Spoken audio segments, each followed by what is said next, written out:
to be aware, what it means.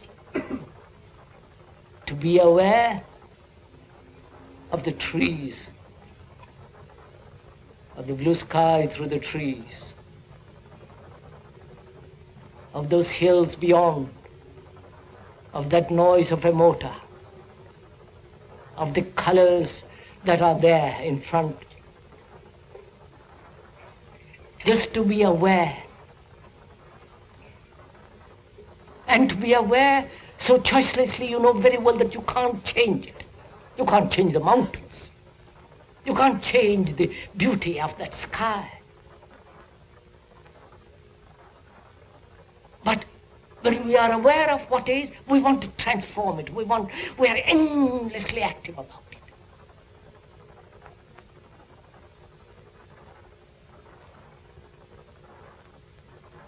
And there begins sorrow. Because with the ending of sorrow is the beginning of wisdom.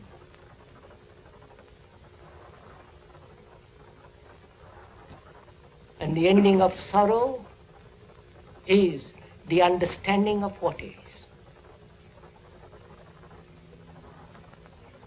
And the understanding of what is can only come when you observe, when you are aware, when the mind is incapable of wanting to change what is, which doesn't mean it is satisfied with what is.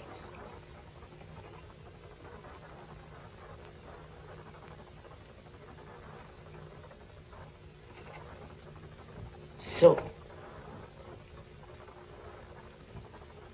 one has freed the mind, or the mind has freed itself from this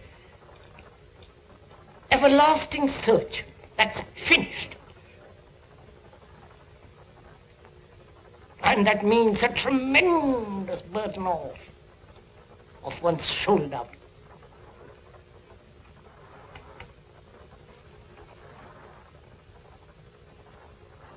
Being free, you can look.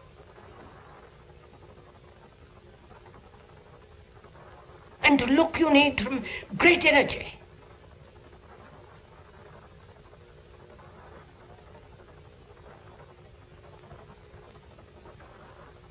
And that energy comes only when there is this awareness without conflict. This awareness in which there is no conflict of any kind.